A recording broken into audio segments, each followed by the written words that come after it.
Chapter 48, Return to Earth. Return to Earth. Jahara stood in the clearing where they had spent the night, watching the bustle about her, everyone busy packing up, getting ready for their imminent departure. They had only been in the grove for one night. How on Toriel had they managed to get their belongings so spread out? All were there with the exceptions of Cernd, who had left early with some mention of making his farewells, and Nalia and Fritha, Jahara dispatching the former to look for the latter after a no-man mentioned he had left Fritha reading, Jahara knowing that all sense of time was lost once the girl got her hands on a book. The Druid sighed. Half the morning was already gone, though she couldn't really blame them for wanting to linger. Not only was the grove beautiful, it was still quite fresh in her own mind, the conditions in the swamp outside of its magics. Magics that perhaps affected more than just the weather, she considered slowly. She had slept well that night, the best since Khalid had been taken, and there was a certain clarity of mind that came from being well rested. Verthan had mentioned the leadership of the grove again that morning, asking her to reconsider her decision, but though she was not exactly looking forward to her eventual return to Athkatla and the difficulties she would have to face, she knew her path and would not shy from it. The crash of undergrowth caught her ears, and Jahara turned to see the girls step into the clearing, Fritha drowning in one of Nalia's robes and the cause of much amusement among the rest of them, something the girl only encouraged. "Oh, I feel so pretty!" she cried affectedly, laughing along with everyone else as she twirled back and forth, making the long blue skirts billow and leap. Jahara sighed, trying not to smile. "Fritha, what are you wearing?" "Here, our clothes," Fritha announced, ignoring her question in favor of dumping a neatly folded tunic and trousers into her arms, turning to hand out the rest as she continued. "Some of them are still a bit damp, including all of mine, so Nalia lent me this. It's too big, but..." Fritha shrugged, sending the girl in question a fond smile, Nalia returning it as she moved to help her belt up the long skirts. "I had dozens of dresses back at the keep, even more if you counted the ones that didn't fit me anymore. It's a shame really, you could have had those ones, dearest," she added with an absent smile, turning her attention back to the buckle under her fingers. Fritha grinned ruefully. "Oh, don't. I could almost cry when I think of all those beautiful gowns just mouldering away in your cupboards like old maids." "Fritha!" Nalia laughed, slapping her leg lightly. "There, how is that?" she asked, finally straightening and stepping back, Fritha giving a tentative twirl, the girl beaming as she clearly enjoyed the weight of material swinging about her legs. "Ah, skirts were made for dancing, quite frankly. I don't know how you two manage to stop yourselves," she added with a nod to Ari and Nalia. "Oh, I'd sell my soul for a waltz. And 1, 2, 3. 1, 2, 3, fa la, fa la, fa la la." Jahara shook her head as the girl began sweeping about the clearing singing the tune, though she was not partnerless for long, Nalia stepping up and they both curtsied in a most formal way before joining hands to commence again, Nalia taking the lead while Fritha used her free hand to hold her skirts out of the way. "Come on Jahara, get a no-man up here." Jahara glanced to the squire and they shared a frown. "Sylvanus, help us," she sighed, turning to gather up her cloak, the squire still watching them with a rather daft expression. "A no-man, have you finished packing yet?" she demanded, not waiting for an answer as she glanced across the camp to the ranger who was grimacing as he shrugged his pack into place. "That looks heavy, Minsk. Herr Dallas, I know for a fact you've room in your pack, come and take the canvas from him." Beside her, Jahara sensed Fritha pulling a face, Nalia laughing. "And you need not think I can't see what you're doing, girl. Stop prancing about and put your boots on." "Excuse me," came a voice and all turned to see Verthan, the elderly druid watching the scene before him with an undisguised bewilderment. Cern stood at his side. The two girls suddenly stopped mid-waltz, and it was hard to tell which pair looked more bemused. Verthan glanced briefly to Cern before turning back to them. I am looking for the young lady Fritha. Fritha coughed self-consciously, stepping forward to a background of snickering, one hand still holding Nalia's. Here. Ah yes, miss, I believe we did meet briefly last night. Well then, I am come to ask a favor of you and your group. As you know, having been dispatched from trade meet, Faldern's tyranny did not only harm this grove. Good Cern has told me all that has happened to trade meet, including their current attitudes towards druids because of it. Verthan glanced again to Cern, and Jahara thought she saw his eyes linger a moment on the bruise that was fading on his jaw. I fear the once amicable relations we shared with the town are now in tatters and might be beyond repair, though I am compelled to try. Please take this letter to the High Merchant. If this first offer of peace is not refused, then perhaps there can be hope for a coexistence between our two clans once more. Fritha took the letter with a deferential nod of her head. Of course, sir. Lord Coprith seems a reasonable man, I am sure he would want the same. Verthan smiled. Very good then. Well, I shall not keep you. A good journey, friends. Cern. He nodded slightly to her. Jahara. And Jahara watched him disappear through the trees before turning back to the others. The girls stood beside her, still hand in hand. Fritha turned to Nalia, her manner somber. This is a serious responsibility which rests upon us, and our deportment should reflect the gravity of our task. Let's have a polka. Fa-la, fa-la, fa-la-la-la-la-la-la. And Nalia shrieked as she was suddenly swept up, Fritha galloping the length of the clearing to spin her round, their laughter ringing in the warm air.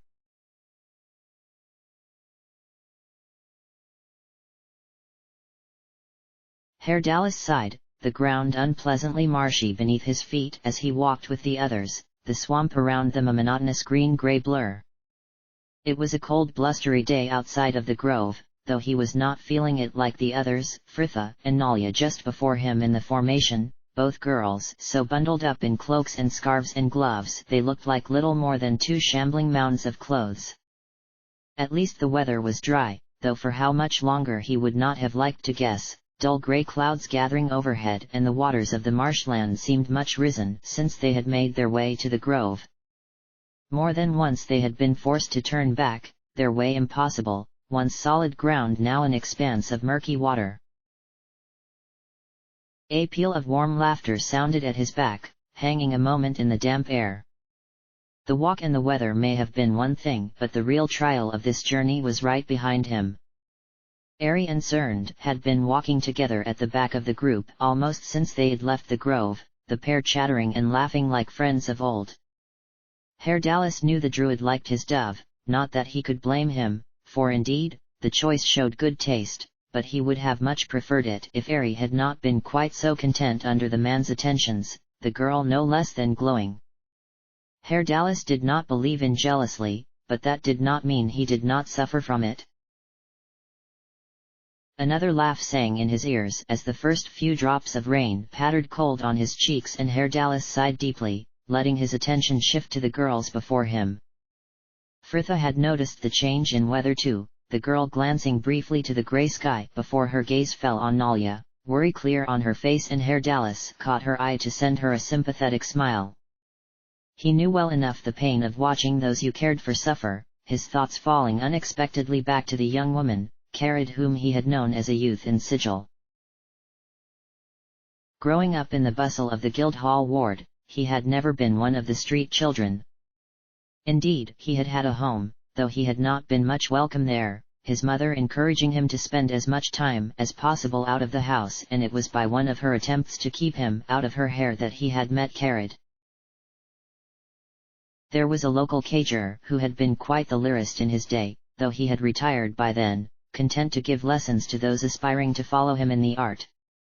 Herr Dallas's mother had enrolled him in classes without even inquiring whether he had any inclination for music or not, though Herr Dallas had found he took to the instrument well and the classes provided rewards of another sort too. Herr Dallas smiled slightly to himself, and for a moment he was back in the dusty classroom watching his friend, her bright dark eyes shining as she played through some well-practiced piece.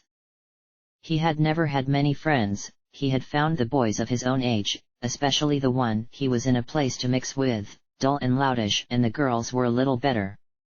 Carrad was a few years older than him from a family in Clerk's Ward, and they were soon friends, the girl's warm if shy nature resting well with his own more sensitive albeit extrovert manner.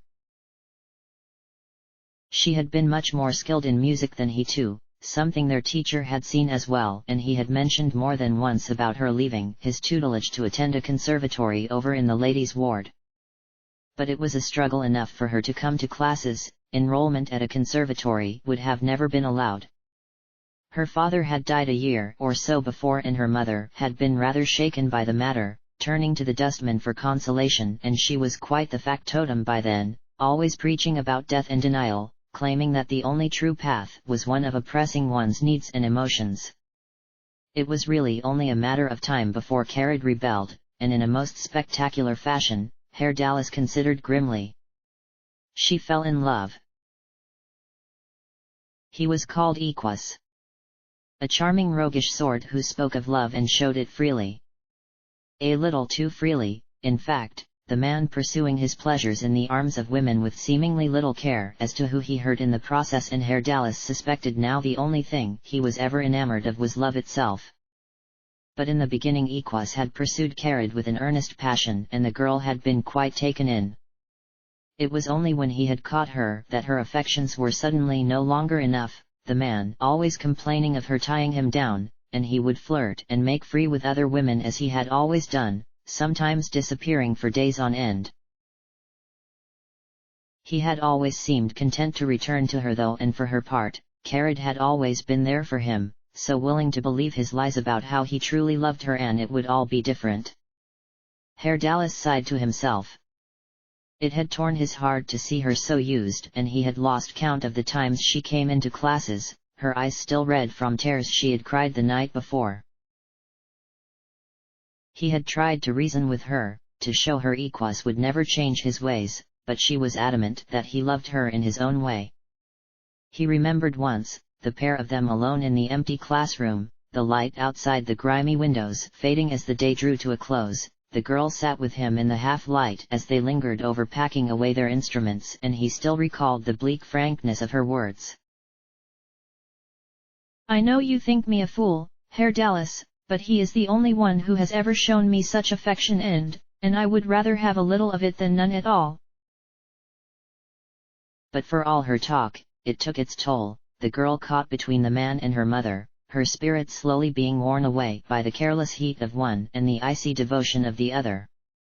Then Herr Dallas's own mother died, and he could no longer attend the classes, though that had been the least of his worries at the time for a young boy barely into his teens suddenly without a home or income.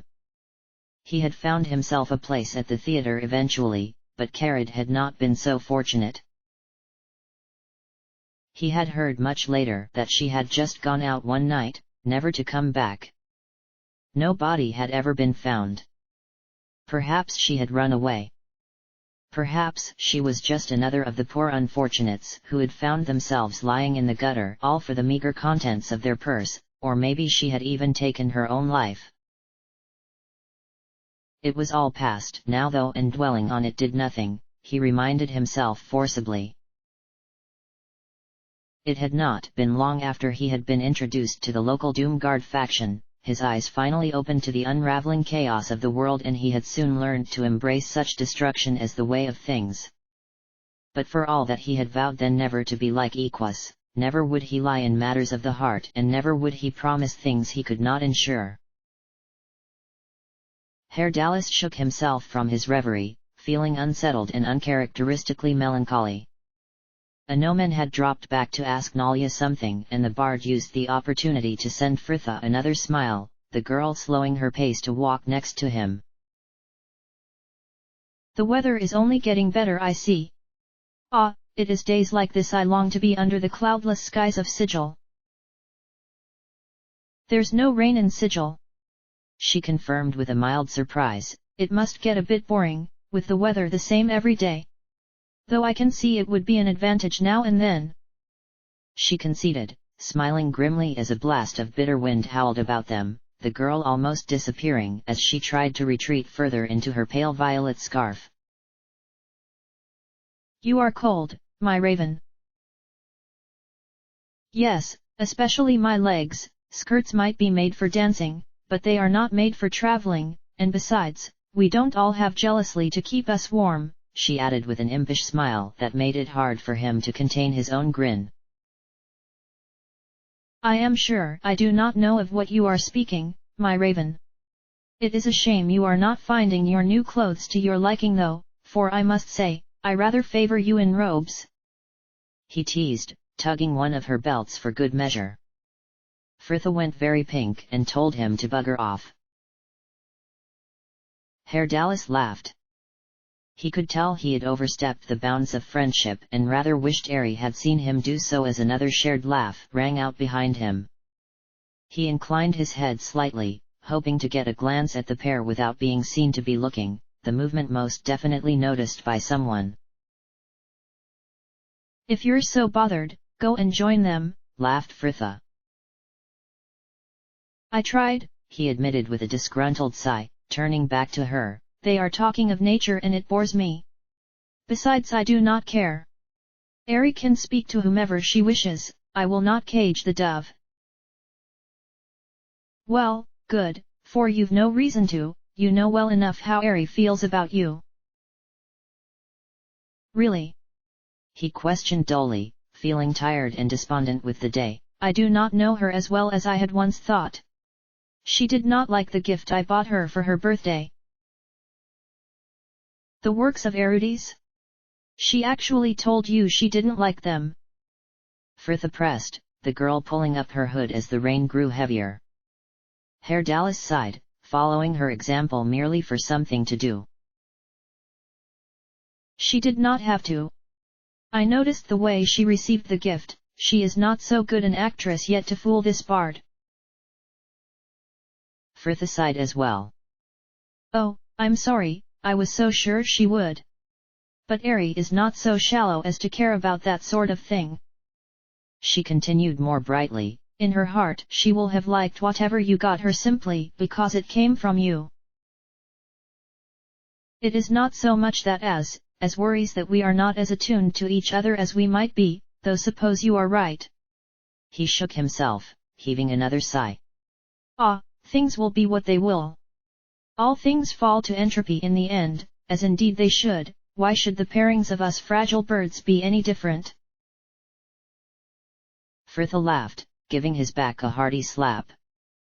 That's the spirit. Hold everyone, came a voice up ahead, Fritha peering through the sheets of rain to see Jahara turning back to them, Minsk looking grim at her side, the path behind the pair sloping away to an expanse of grey water, the surface looking almost alive with movement as the rain pelted into it. We cannot go this way, we will have to double back. Fritha felt her stomach tighten at the dark mood that suddenly seemed to descend around her. Behind her, Ari sighed deeply, a no-man muttering an oath under his breath while the girl at his side looked distraught. Again! Nalia cried, a shrill desperation to her voice. That is the 4th time now. We have made no advance for the last 2 hours. And you have another suggestion? Demanded Jahara, and Fritha could see she was just as frustrated as the rest of them. We shall stop a moment here to plan again our route. The druid continued firmly, Cern joining them as Jahara removed her pack to fetch out the map. Nalia shook her head, turning on her heel to march away into the forest, Fritha moving to follow, the others' discussion drifting after her. We could head back to this point, then take a route northeast through the forests. Indeed, the ground is higher, but it is definitely the long way around. Perhaps, but we are getting nowhere trying to find a direct route through the swamp. Nalya did not go far though, and Fritha came upon her after only a moment. The girl halted in a small clearing a little way from the path, her hood thrown back, dark red hair hanging tangled and lank. Nalya. The girl turned slowly to face her, and though she was not crying, Fritha felt her heart wrench at the grey misery she saw on her face. Oh Nalya, dearest, I'm sorry. I know you're cold and tired, we all are. But it will be all right. Jahara will find a path through. We'll be back in trade meet by tomorrow, and all this will just be a memory. And we've still got each other, see?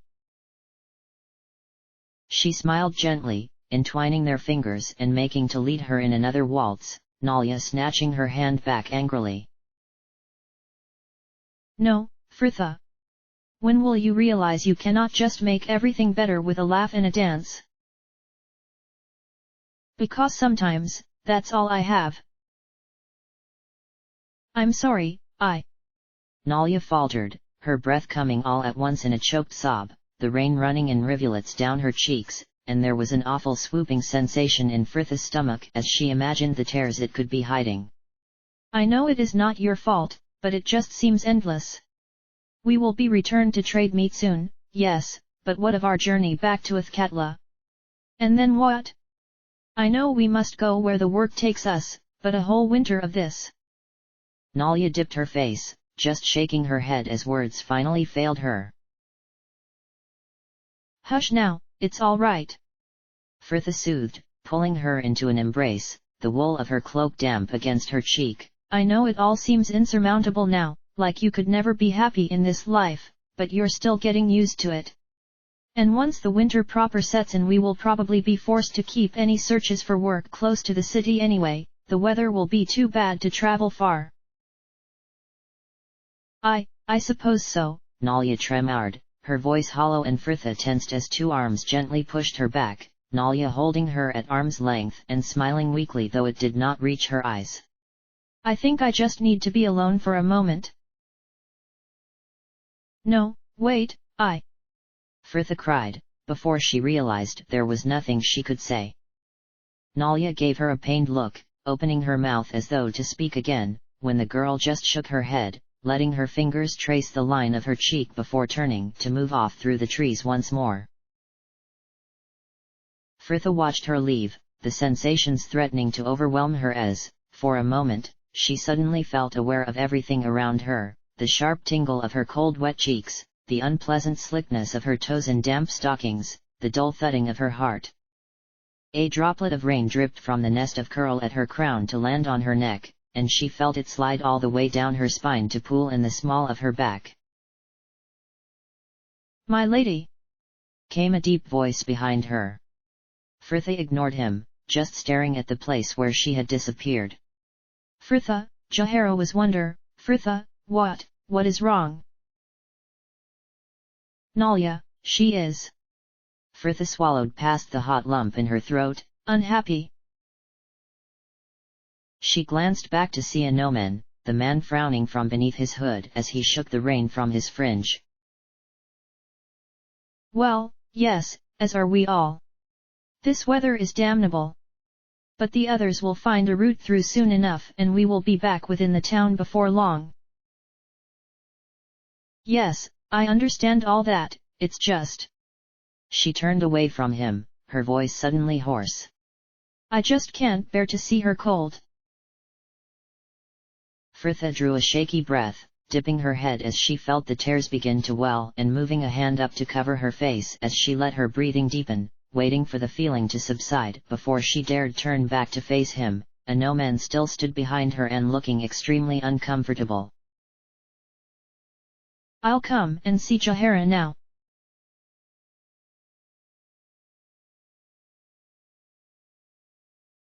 A good fire was crackling in the hearth, throwing warm yellow light over the small kitchen where they were all crowded. Everyone sat upon the floor on cloaks and blankets while clothes from that day and the girls' previous laundry hung drying above them. Anoman served himself some more tea, the cup almost too hot to bear as he lifted it for that first scalding sip. They had headed north and then eastwards through the forests as planned before circling back round to leave the woods behind the old mage house.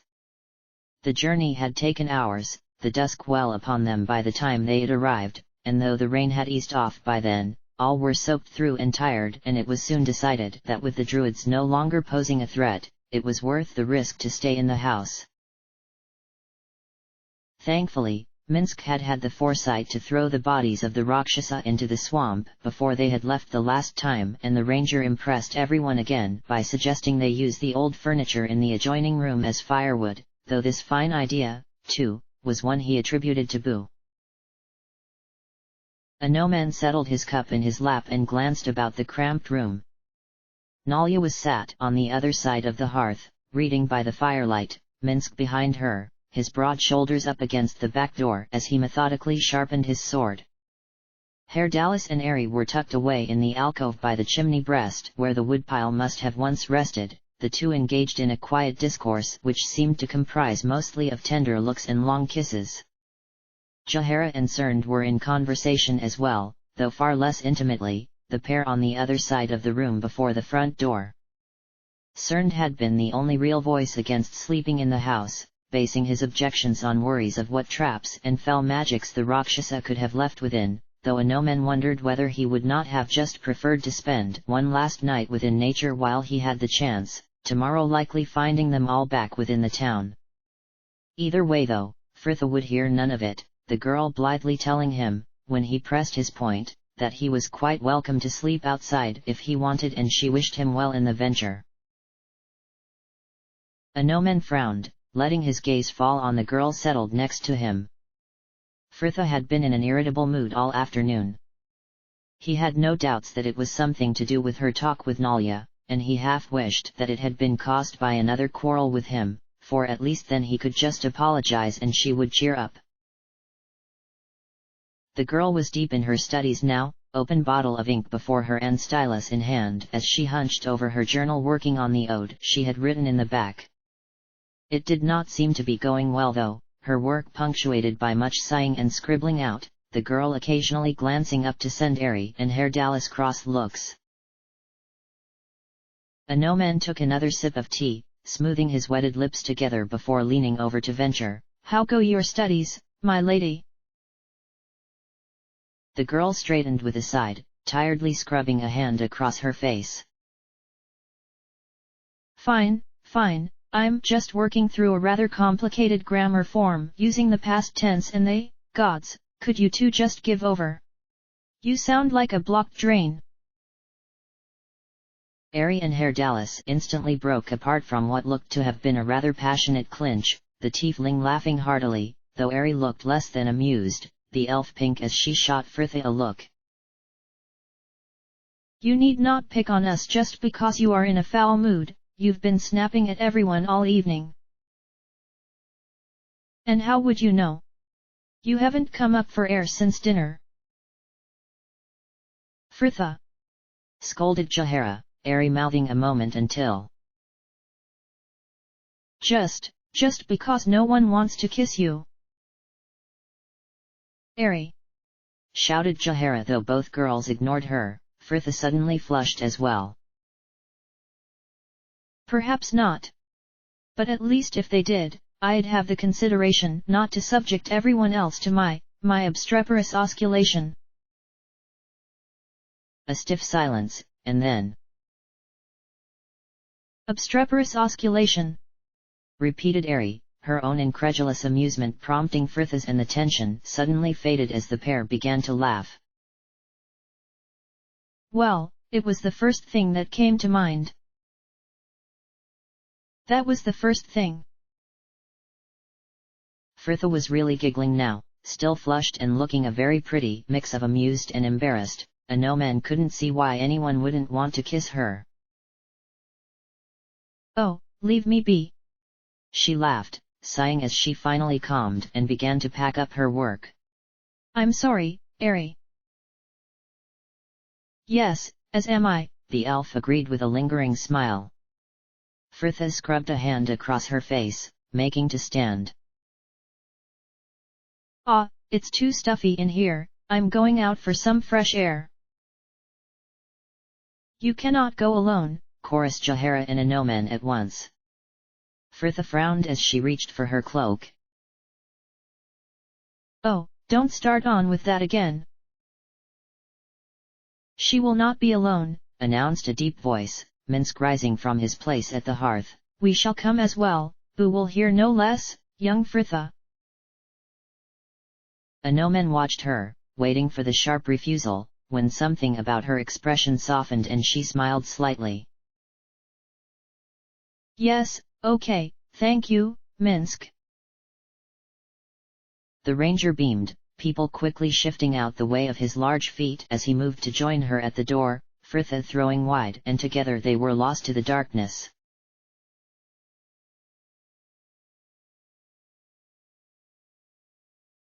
Fritha drew in a deep breath of cool sharp air, the sensation quite refreshing even as it scored her throat. Though the day was another cold one, it was dry and bright, a clear arc of faded blue sky above them as they had walked the last few miles through swamp and forest back to trade meat. An end was in sight now and everyone seemed in better spirits for it, the journey full of amiable talk, even as the day wore on and the pale yellow sun began to sink in the west. Fritha smiled as Minsk glanced back from where he was leading with Jahara and Cerned, the ranger returning her smile before turning his attention back to their path. He had been keeping an eye on her all day, but she knew it was only out of care for her and she did not mind, her thoughts drifting back to their previous evening. They had left the house, the heavy darkness outside absolute once they had stepped only a few paces from the light of the windows and she had shown him how she could cast a wear-light now, the man full of friendly praise as they had moved over to the other side of the bridge where they had sat on the crumbling wall, the surrounding swamp silvery in the moonlight. It was peaceful, just sat there, neither of them speaking, and Fritha had even let herself have a little cry, which Minsk very kindly pretended not to notice, before they had walked back to find Albar Cerned asleep, the man volunteering for the first watch. But back in the present, the trees about them were thinning, the warm yellow stone of the town walls just visible between the trunks, and they finally stepped into the clearing, the tents of the caravan merchants still huddled against the walls, though there seemed fewer of them now than when they had left the town. The group did not head for the town gates though, instead skirting the tree line and, up ahead, Fritha could see a familiar violet-striped pavilion still nestled against the forest's edge.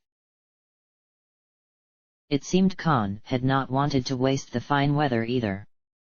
A large blue awning had been put up just before the pavilion, while underneath stood a tall spindly table that looked too fragile to even stand under its own weight, let alone the tall ornate teapot it held. Two long benches draped in exotic furs either side of it. Khan currently reclined upon one of them, though he sat up as they approached. Ah, and the little Manali has returned, he beamed, setting down his cup next to the pot and rubbing his hands together. Do you bring news of our naughty Rakshasa?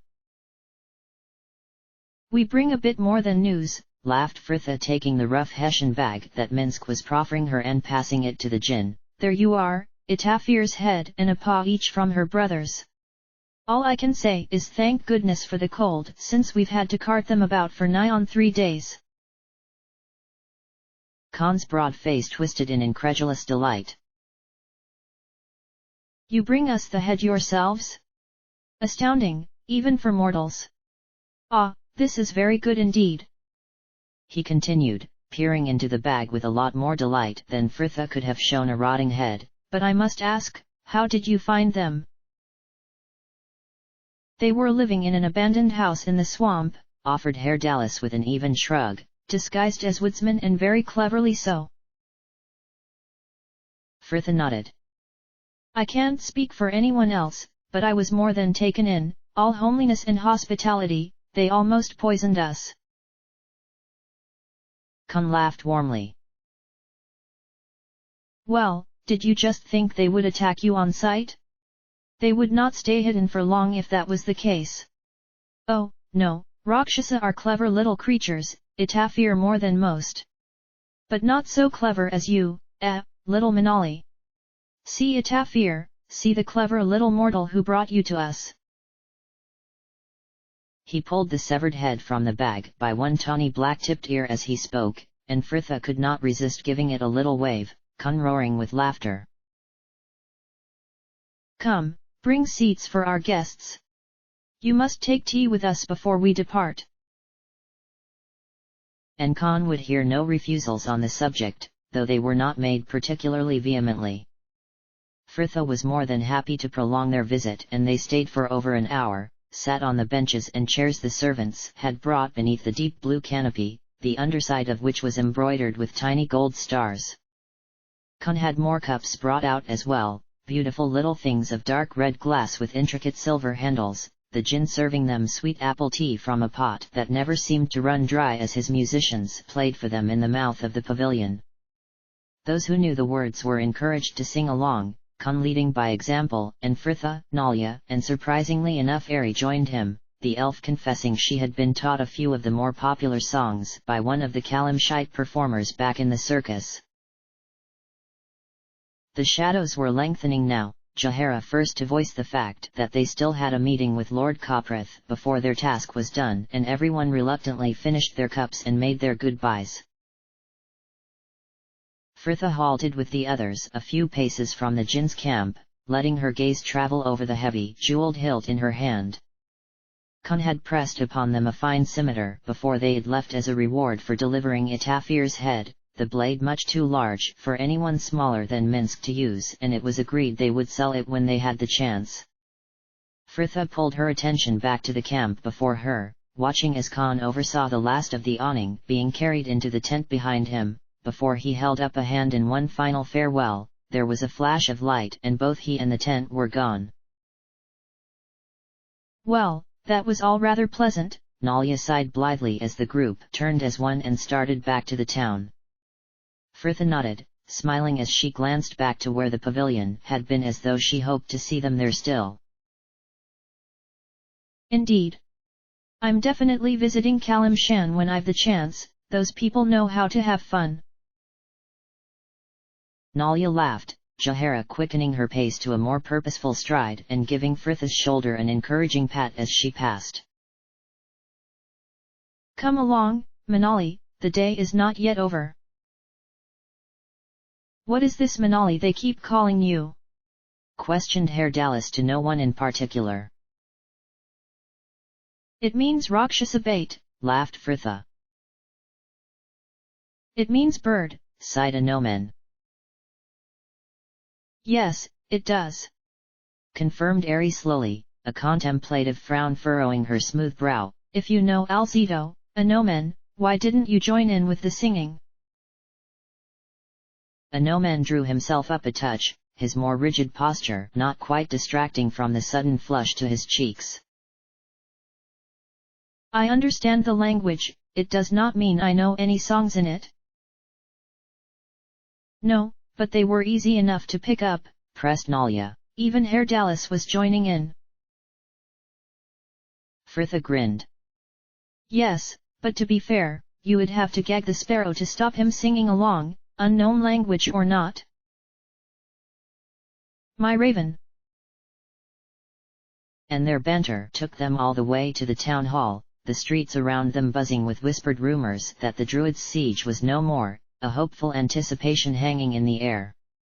The mayor greeted them most warmly, his good mood only increasing when he received the news that both the Druids and the Jinn had been dealt with. Ah, my friends, we owe you a debt we can never repay. That you have re-established peace with the Druids is wonderful, but that you managed to convince those blasted Jinn to leave as well.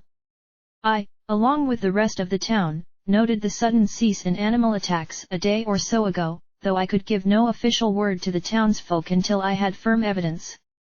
I cannot say how happy I am to hear it from your own persons, all safely back within our walls. Koprith graciously accepted Verthan's letter, saying he would dispatch a messenger with his own cordial reply within the next few days, and arrangements were quickly made for them to meet with High Merchant again on the morrow to receive their payment in a more formal atmosphere, though they politely refused his offers to take tea with him then. Fritha sincerely believed she would burst if she drank any more.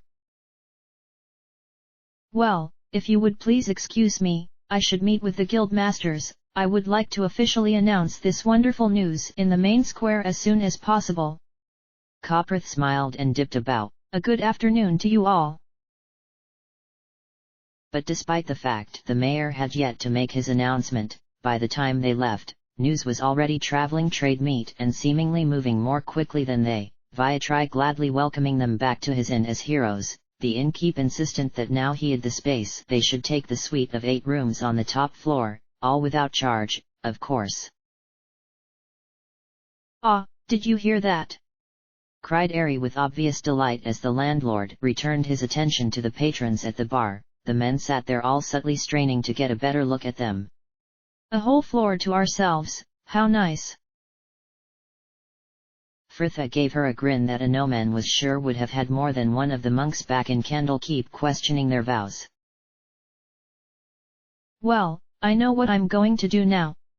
Straight to bed for me. Warm laughter rippled across the group, Jahara's stern tones ringing over it as the women started their ascent, their voices drifting down the stairwell as he followed. Fritha, you cannot go straight to bed. No, you're right, I shall have a bath first. Fritha, you cannot go to bed, it is the middle of the afternoon. So? Ari agrees with me, don't you? Well, that is.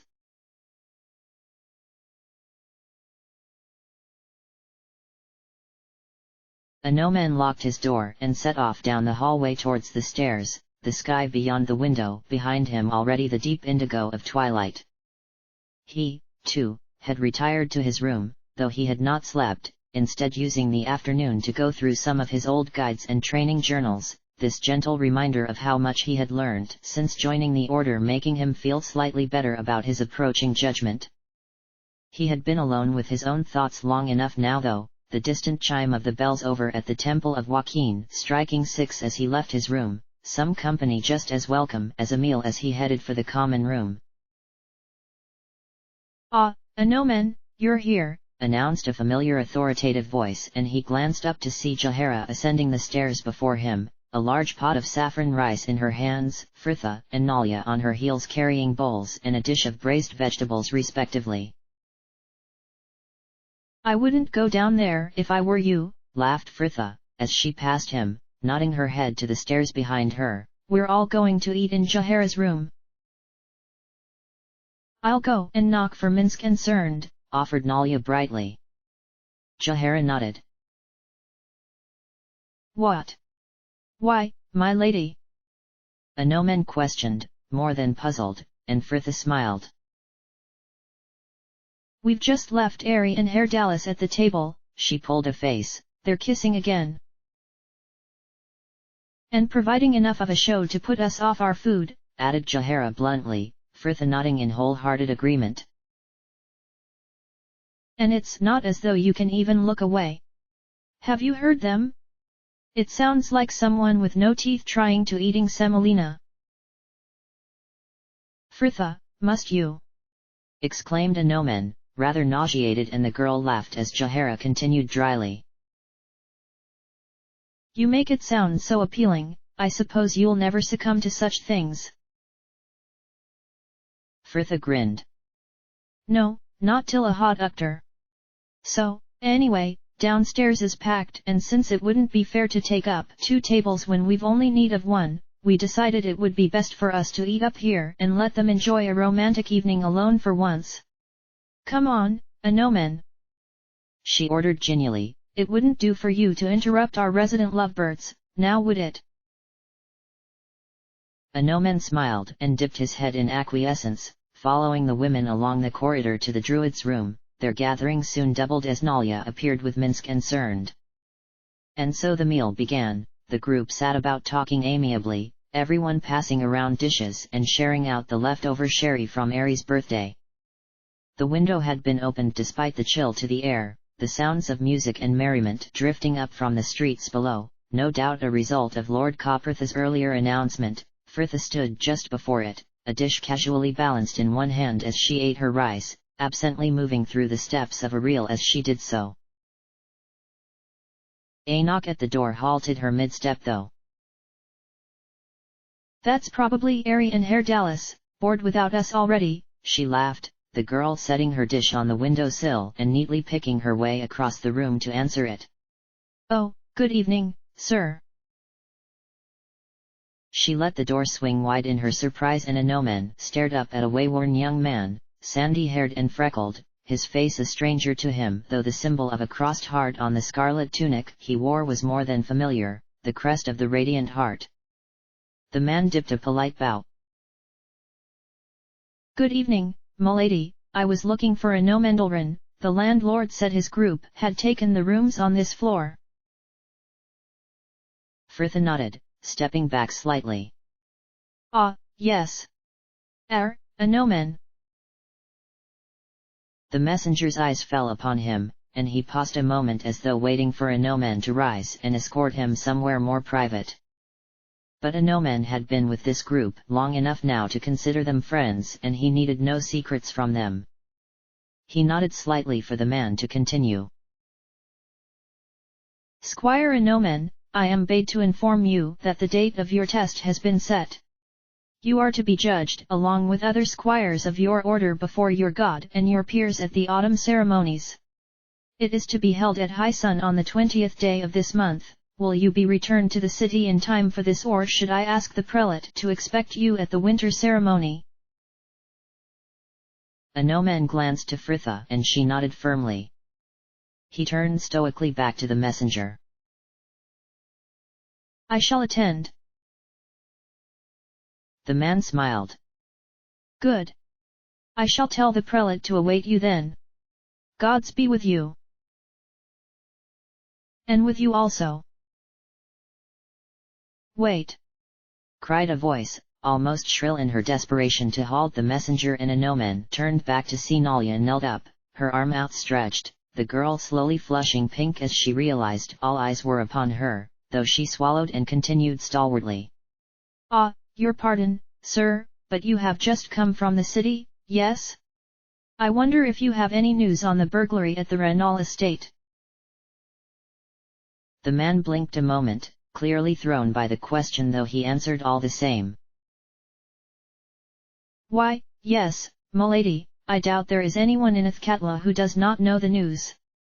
On that very day ARandom's estate was broken into, certain documents found their way into Magistrate Ionulan's hands, and they were evidence as damning as anything could have been. Proof, it is claimed, of the young lord's involvement in smuggling and slavery. So they had believed the evidence then. Isia had failed to wriggle out of it as they had worried he might. Frithna watched as Nalya sank back down to sit on the floor, her face alight with a hope so fragile that any wrong word could dash it, the tension it was no doubt stirring in her making her look almost tearful as he continued earnestly. Renal claimed they were forgeries, denying the documents were anything to do with the burglary and sticking to previous claims that thieves escaped with nothing. But he was undone and by one of his very own, for one of his old housekeepers witnessed the robbery and had already told everyone she knew of the details and how the perpetrators had even said they had found what they wanted in his study before they had made their escape. And in spite of everything, of what this all could undoubtedly mean for her, Frithna nearly laughed out loud at the thought that that silly old woman had had a hand in Isia's downfall. He has, of course, continued the messenger, been dismissed as captain of city guard and placed under house arrest until the trial.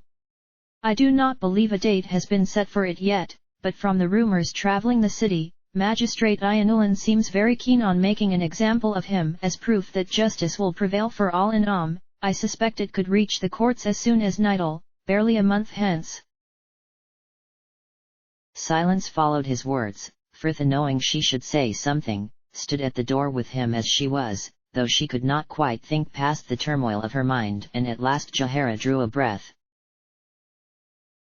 Well, we thank you for this news. Will you stay and take tea with us,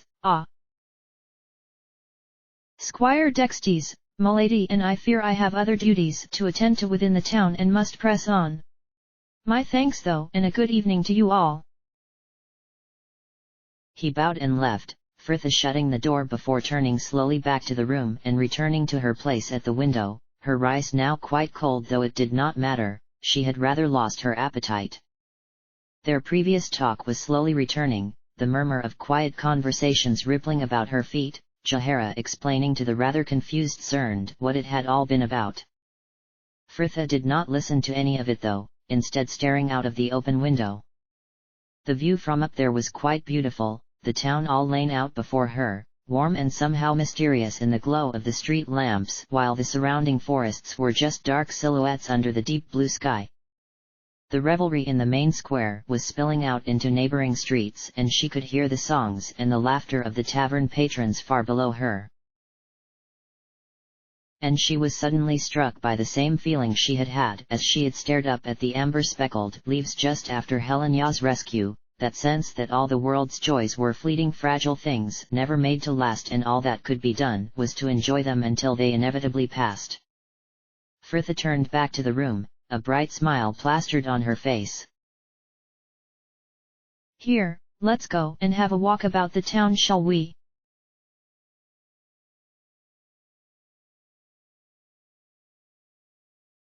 Ari sighed slightly, trying to catch her breath as she finally stepped from the stairwell onto the fourth-floor landing. Nice as it was having a whole floor to themselves, the climb was certainly a detraction. She smiled as she felt Herdalis step up behind her, an arm snaking about her waist as he pulled her closer, the breathless quality to their kiss quite pleasant. Ari knew that her and Herdalis's behavior could be a little improper for company sometimes, but it was so difficult when they were so rarely able to spend any time alone together, the life they led meaning they traveled, ate, and even slept all as a group. She had enjoyed having dinner without the others for once. It was lovely having Herdalis all to herself, just talking and enjoying his company, and it was something she was not quite willing to give up on just yet. What do you think the others are up to? He asked as they parted, and she had the sneaking suspicion he wouldn't have minded finding out firsthand. She shrugged mildly. I don't know, perhaps still in Jahara's room. I know Srnd was wary of going about the town. Apparently the attitudes to druids, even ones who helped to save trade meat, are still rather hostile, and Frithia wouldn't have gone if they'd had to leave someone behind. Indeed, the bard confirmed with a careful nonchalance. Well, we need not seek their company just yet, we will have enough of it over the coming days, I am sure. Ari smiled slightly. She knew Herdalis was jealous of the attention the druid showed her, though it was hardly necessary, her heart was fixed most wholly upon the bard. And yet for all that, she could not deny it was pleasant talking to someone like Srnd, the man so open and forthcoming. He had even admitted to her the circumstances under which he was first forced from the grove, and it was nice to be confided in, talking to someone who did not answer so many of her questions about his past with the rather morbid phrase, "Let the dead bury their dead." In fact, Herdalis continued enthusiastically, we have yet to look over any of the plays that I gifted you. We could retire to your room, my dove, read over a few scenes together? You cannot let your studies be neglected just because your life is all trials and adventure. Ari felt her smile freeze on her face. Yes, all right.